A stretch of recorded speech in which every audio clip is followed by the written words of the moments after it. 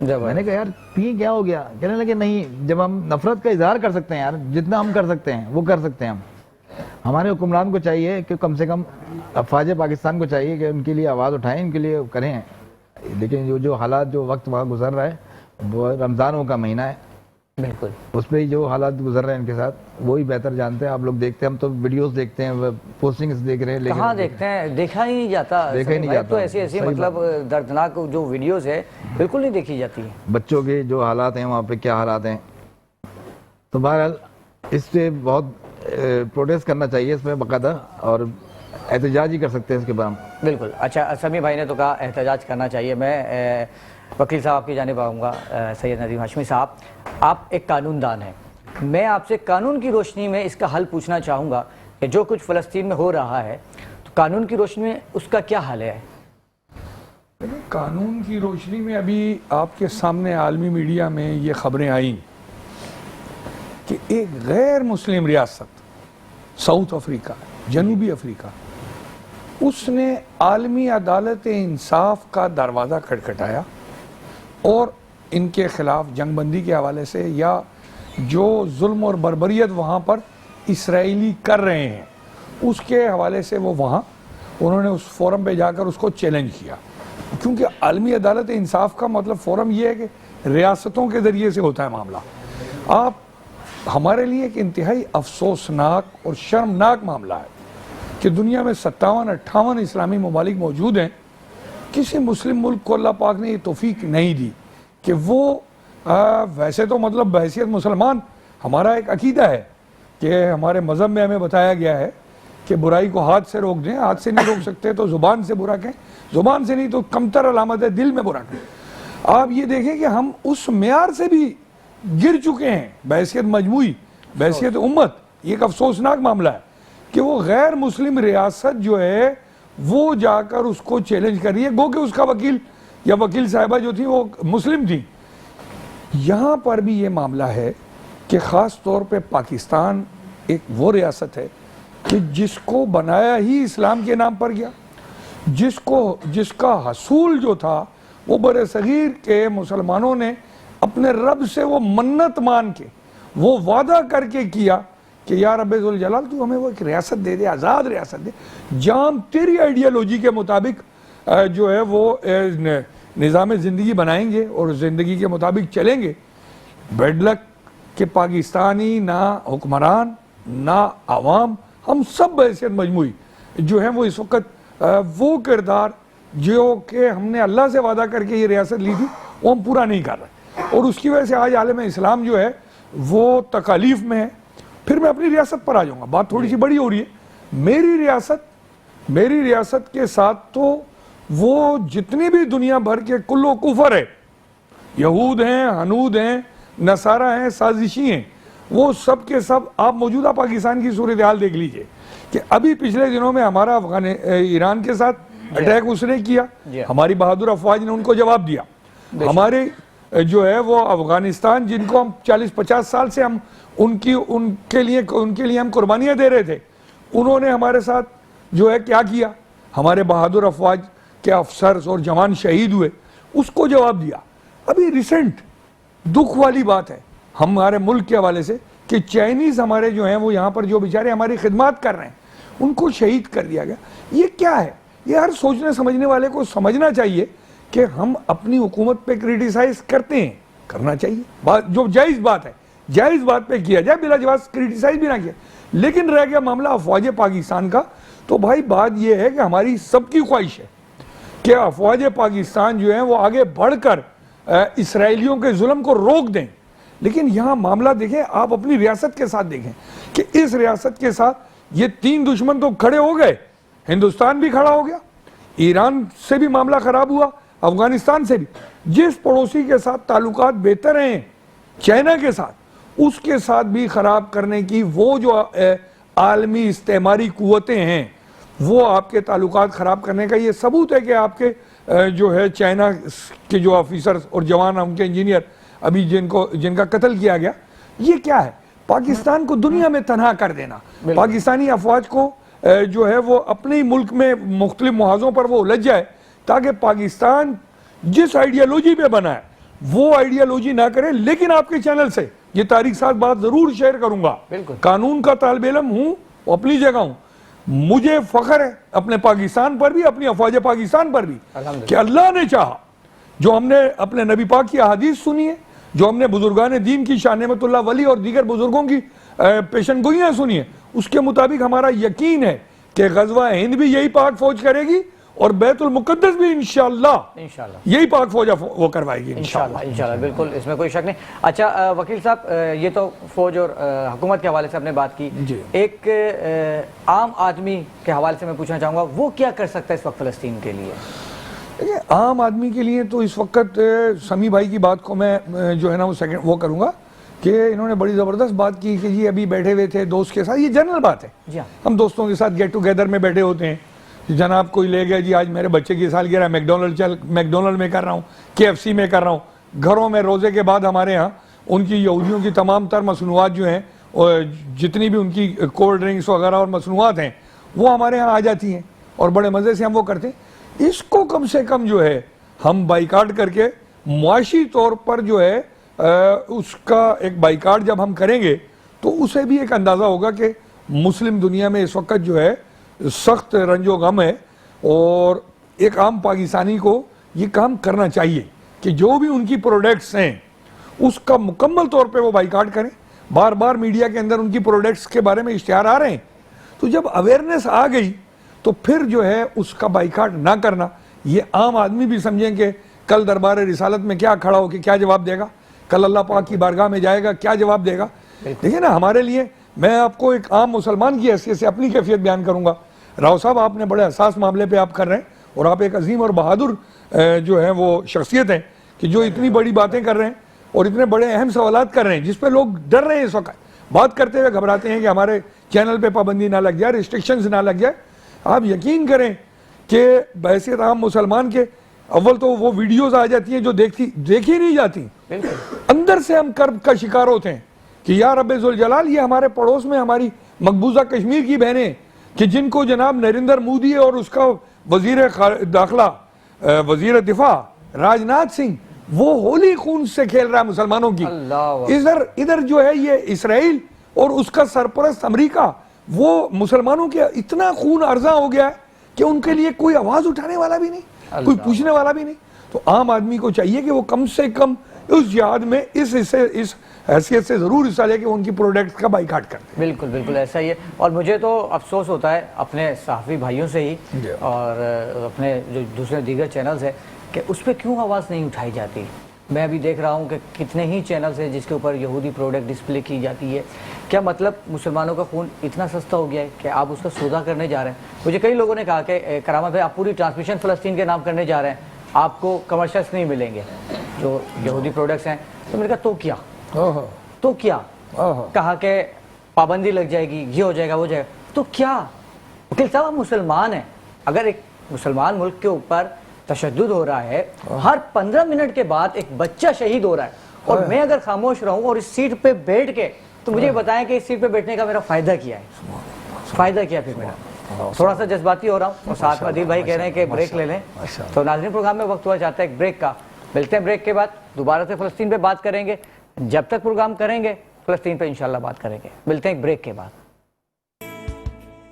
Programme بزم سناگر میں ایک بار پھر خوش آمدید. ناظرین فلسطین کے حوالے سے گفتگو ہو رہی تھی اور ہوتی رہے گی, لیکن پروگرام میں شامل کریں گے محمد انس رضا صاحب کی آواز میں خوبصورت کلام. جی انس رضا.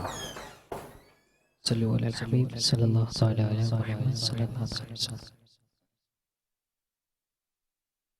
میں جب آپ کی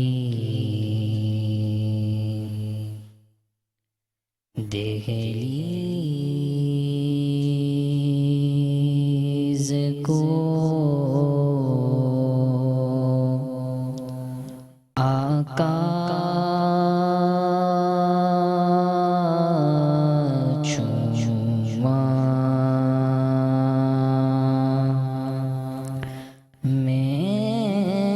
جب آپ کی دہلیز کو آقا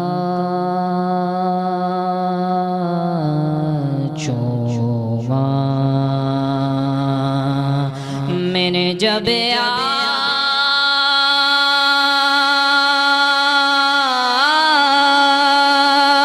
کی دہلیز کو آقا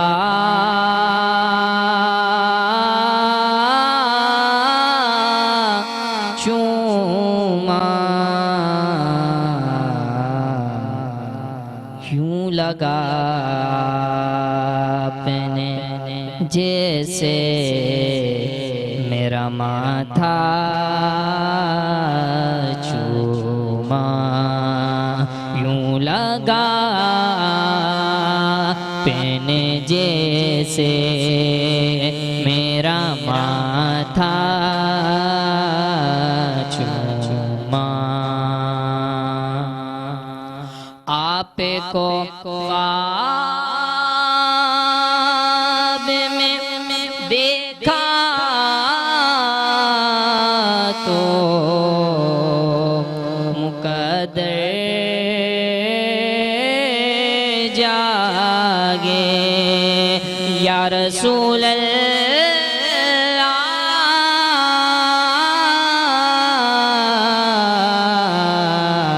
یا حبیب اللہ آپ کو خواب میں دیکھا تو مقدر جاگے جھوم اٹھانا پڑی رو دیا لپٹا چوما جھوم اٹھانا تے پڑھی رو دیا لپٹا چوما شہد سا دوڑ گیا ہے میری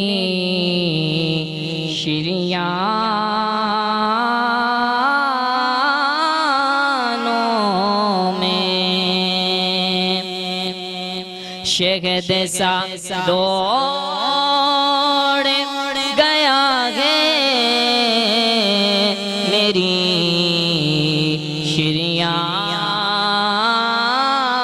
شریانوں میں جب کبھی پڑھ کے تیرا نام انگوٹھا چوما جب کبھی پڑھ کے تیرا نام انگوٹھا چوما سفر عرش پر لے جانے کو جبریل جب آئے اپنے کافوری لبوں سے تیرا تلوا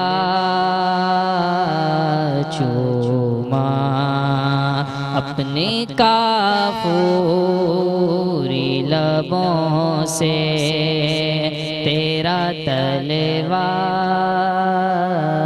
چوما میں نے جب آپ کی دہلیز کو آقا